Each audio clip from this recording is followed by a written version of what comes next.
जय हिंद दोस्तों, रक्षित खन्ना के इस चैनल में आपका स्वागत है। दोस्तों, आज के इस वीडियो में मैं आपको 4 जानकारियां दूंगा, जैसा कि आप पीछे बोर्ड पर देख रहे हैं। और इसी के रिगार्डिंग कुछ मैसेज है, कुछ नोटिफिकेशन है, कुछ लेटर है, वो भी मैं आपको साइड में दिखाऊंगा, वो भी आप चेक करेगा। वीडियो में आगे बढ़ने से पहले एक छोटी सी गुजारिश कर रहा हूं, अगर आप पहली बार मेरा चैनल देख रहे हैं या फिर वीडियो देख रहे हैं तो आप मेरा चैनल सब्सक्राइब कर सकते हैं, जिसका नाम है रक्षित खन्ना, क्योंकि वेलफेयर से जुड़ी जो नई नई जानकारी आती है, तमाम सर्कुलर आते हैं, नई नई इंफॉर्मेशन आती है, वो आपको इस चैनल के माध्यम से मिलती रहती है और आपकी पेंशन के भी सोल्यूशन किया जाता है। चलते हैं दोस्तों पहली इंफॉर्मेशन की तरफ। डीपीडीओ ने माना गलत एरियर दिया पेंशनर को, अपनी गलती मानी। जी हां दोस्तों, जैसा आपको पता है सर्कुलर 568 का एरियर आपको पहले मिला, किसी को 2016 में मिला, 17 में मिला, 18 में मिला, यानी 2016 के बाद आपको मिल ही रहा है, अभी तक मिल रहा है। लेकिन दोस्तों कई केस अभी ऐसे हैं जिनका एरियर कम पे हो गया, जिनको कम मिल गया एरियर सर्कुलर 568 का। और दोस्तों जितने भी मैंने केस देखे हैं अभी तक, चाहे 20% हो चाहे 30% है, उनको कम एरियर पे हुआ है या फिर गलत एरियर पे हो गया। ऐसी दोस्तों मैं आपको एक एग्जांपल दिखा रहा हूं, एक लेटर दिखा रहा हूं। और दोस्तों ये लेटर है डीपीडीओ का। डीपीडीओ ने अपनी गलती मानी, अपनी गलती मानी कि हमने गलत एरियर आपको दे दिया, कम एरियर पे कर दिया, तो अब हम दोबारा सही एरियर बना के दे रहे हैं ड्यू ड्रॉन स्टेटमेंट के साथ, और जितना डिफरेंस अमाउंट है वो आप क्रेडिट करें। और किसे बोला है ये? स्पर्श को बोला है। तो दोस्तों मैं अपने वीडियो के माध्यम से आपको बार बार क्यों समझाता हूं सर्कुलर 568 के बारे में, वो इसलिए समझाता हूं कि आप अपना एरियर एक बार चेक कर लीजिए, कहीं आपको कम तो पे नहीं हो गया। क्योंकि दोस्तों इससे पहले नॉलेज नहीं थी किसी को कि सर्कुलर 568 है क्या। दोस्तों मेरे चैनल द्वारा सबसे पहले आपको बताया गया कि सर्कुलर 568 है क्या, उसके बाद ही फिर तमाम चैनलों ने बताया। तो दोस्तों आपको जागरूक किया जाता है।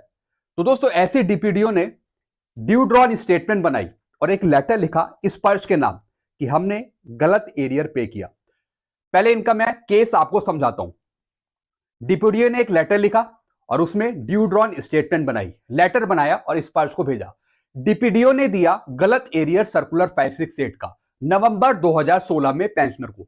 इनको एरियर मिला नहीं एरियर, लेकिन कम एरियर मिला। तो फिर पेंशनर जागे, सीपी ग्राम के थ्रू शिकायत डाली, फिर डीपीडीओ ने खुद ही अपनी गलती मानी कि हमने कम एरियर पे किया। बाद में पेंशनर की मृत्यु हो गई। जी हां दोस्तों, पेंशनर को तो एरियर मिल गया था, लेकिन बाद में पेंशनर की डेथ हो गई। तो फिर स्पाउस को, फैमिली पेंशनर को पता लगा कि जो एरियर मिला ये कम एरियर मिला, बल्कि एक्चुअल में इतना एरियर होना चाहिए। तो दोस्तों सबसे बड़ी बात, वाइफ ने, स्पाउस ने, फैमिली मेंबर ने सीपी ग्राम के थ्रू शिकायत डाली और दोस्तों इसका असर भी बहुत अच्छा साबित हुआ। डायरेक्ट डीपीडीओ ने अपनी गलती मानी और लेटर बना के दिया स्पर्श को। एरियर मिलना था हवलदार वाई ग्रुप का, जो रैंक था पेंशनर का वो था हवलदार 24 साल सर्विस वाई ग्रुप। एरियर जो मिलना था सर्कुलर 568 का वो इस पेंशन के आधार पर मिलना था 5820, बल्कि मिल गया जेड ग्रुप के अनुसार। जी हां दोस्तों, जेड ग्रुप के अनुसार पेंशनर को पे कर दिया एरियर, यानी मिलना था 5820, मिल गया 5525। अब मिलेगा एरियर 13,584, जैसा कि मैं आपको साइड में लेटर भी दिखा रहा हूं, उसमें यही अमाउंट लिखा हुआ है डीपीडीओ ने कि इतना एरियर वो पे करेगा स्पर्श, क्योंकि फैमिली पेंशनर का माइग्रेशन हो गया स्पर्श पे। पहले मिला 10,764, अब मिलेगा 13,584। तो दोस्तों ये होता है कार्यवाही, यानी मेरे वीडियो देखकर, चैनल देखकर सही जानकारी अब फैमिली पेंशनर भी पा रहे हैं और अपनी कार्यवाही कर रहे हैं। तो दोस्तों ये सबसे बड़ी बात है। अगर वाइफ, स्पाउस अपने बल पर सीपी ग्राम के थ्रू शिकायत डालती है और उसका इतना बड़ा काम हो जाता है कि एक डीपीडीओ लेटर बना के दे देता है स्पर्श के नाम कि इतने डिफरेंस अमाउंट का आप एरियर खाते में डालें पेंशनर के या फिर फैमिली पेंशनर के, सबसे बड़ी बात है। तो आप भी जागरूक हो जाइए, वीडियो देखिए और अपनी कार्यवाही करिए। चलते हैं दूसरी इंफॉर्मेशन की तरफ। सोशल मीडिया पर खबर वायरल आज की। जी हां दोस्तों, आज मैं सुबह से सोशल मीडिया चेक कर रहा हूं, जब भी मुझे टाइम मिल रहा है। तो मैं क्या देख रहा हूं, उसमें बताया जा रहा है आज कैबिनेट मीटिंग होगी या फिर हुई और उसमें 18 महीने का डीआर का एरियर रिलीज हो जाएगा। यानी जो कैबिनेट मीटिंग होगी आज उसमें 18 महीने का जो डीआर का एरियर है वो फाइनल हो जाएगा, भारत सरकार दे देगी। दोस्तों जब मैंने इसका पता लगाया तो मैंने ये पाया कि आज मीटिंग तो हुई, कैबिनेट मीटिंग तो हुई, लेकिन 18 महीने का जो डीआर का एरियर थे उस पर कोई चर्चा नहीं हुई, उस पर कोई मुद्दा उठा ही नहीं। और मुद्दे उठे दूसरे मुद्दे, कैबिनेट में दूसरे मुद्दे उठाए गए। किसी पेंशनर के वेलफेयर से जुड़े कोई बात नहीं कही, किसी कर्मचारी के फेवर में कोई बात नहीं कही, मतलब दूसरे फैसले लिए गए कैबिनेट मीटिंग में। और दोस्तों 18 महीने का डीआर का एरियर अभी फिलहाल नहीं मिलेगा, और यह भी बताया जा रहा था कि आज जो मीटिंग होगी तो हो सकता है कि भारत सरकार फैसला दे दे, क्योंकि चुनाव आने वाले हैं, शायद चुनाव से पहले आपको 18 महीने का डीआर का एरियर मिल जाए। लेकिन दोस्तों मैं आपको पहले अपने वीडियो में कई बार आपको क्लियर कर चुका हूं कि अभी भारत सरकार आपको 18 महीने का डीआर का एरियर नहीं देगी, अभी आपको नहीं मिलेगा। कोई चमत्कार ही, कोई मिरेकल ही आपको 18 महीने का डीआर का एरियर दिला सकता है, वो भी भारत सरकार से, लेकिन फिलहाल अभी नहीं मिल रहा। तो दोस्तों जो भी मैं कहता हूं वो सही होता है। तो आज कैबिनेट मीटिंग पे इस पे कोई चर्चा नहीं हुई, बल्कि जो बड़े बड़े न्यूज़पेपर थे, जो न्यूज चैनल थे, वो भी कई बार यही बता रहे थे कि आज जो मीटिंग होगी कैबिनेट की उसमें 18 महीने का डीआर का एरियर रिलीज होगा, बल्कि ऐसा कुछ भी नहीं हुआ। चलते हैं दोस्तों अगली इंफॉर्मेशन की तरफ। पूर्व सैनिक वेलफेयर एसोसिएशन जिला जालौन का बेहतरीन काम। जी हां दोस्तों, जो पूर्व सैनिक वेलफेयर एसोसिएशन है बहुत ही बेहतरीन काम कर रही है पेंशनर के फेवर में, फैमिली पेंशनर के फेवर में, जिनको भी पेंशन पे नुकसान होता है फिर उनको हक दिला देती है ये एसोसिएशन, सही से कार्रवाई करके। मैंने पहले इस पे एक वीडियो भी बनाया था जिसमें ये एसोसिएशन बड़ा तगड़ा काम कर रही है।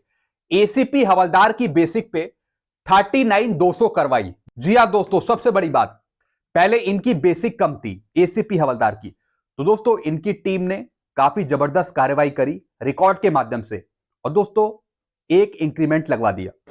इनकी अब बेसिक हो गई 39,200। जिनकी बेसिक 36,400 है, 37,000 है या फिर 38,100 है, ये कुछ ना कुछ एक इंक्रीमेंट लगाकर बेसिक पे बढ़वा रहे हैं।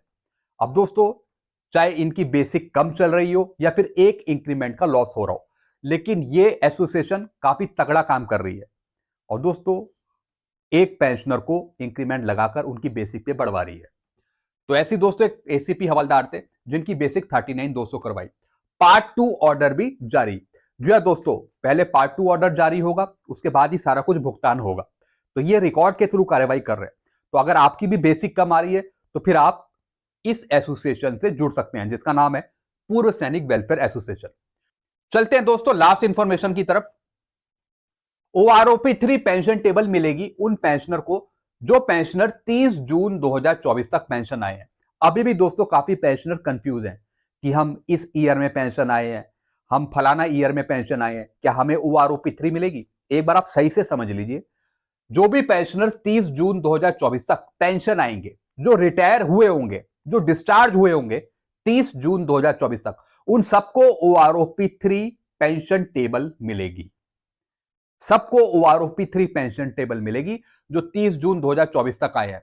जिन पेंशनर की बेसिक लास्ट पे सर्टिफिकेट के आधार पर कम है, यह सबसे इंपॉर्टेंट पॉइंट है, ध्यान से समझिए। जिन पेंशनर की बेसिक लास्ट पे सर्टिफिकेट के आधार पर कम है, यानी जो लास्ट बेसिक का 50% करके पेंशन ले रहे हैं, यानी जो पेंशनर्स 1 जुलाई 2019 के बाद आए हैं, ध्यान से सुनिए, जो पेंशनर्स 1 जुलाई 2019 के बाद आए हैं, जिनको लास्ट बेसिक के आधार पे कम पेंशन मिल रही है, तो उनको भी फिर ओआरओपी 3 में फायदा मिल जाएगा। अगर उनको ओआरओपी 3 की पेंशन से कम पेंशन मिलेगी, तब दोस्तों उनको फायदा मिलेगा ओआरओपी 3 में। जो कम पेंशन पाएंगे लास्ट बेसिक का 50% करके, तो उनको ओआरओपी 3 में फायदा मिल सकता है। क्योंकि दोस्तों जैसा आपको पता है, जो 30 जून 2019 तक आए उन सबको ओआरओपी 2 मिली है, और बाकी जो उसके बाद आए हैं उनको लास्ट बेसिक का 50% करके पेंशन मिल रही है। तो जिनकी भी पेंशन लास्ट बेसिक का 50% करके कम होगी, उनको ओआरओपी 3 में फायदा मिलेगा। लेकिन ये जब ही मिलेगा जब ओआरओपी 3 आपकी फाइनलाइज हो जाएगी, तब आप उसमें पेंशन चेक करेंगे, तब मिलेगा। तो दोस्तों ये कुछ जानकारियां थी जो मैंने आपको समझाई। आई होप सारी जानकारी आप अच्छे से समझ गए होंगे। वीडियो आपको अच्छा लगता है, वीडियो को लाइक करें और इस चैनल को आप सब्सक्राइब कर सकते हैं। Thank you so much.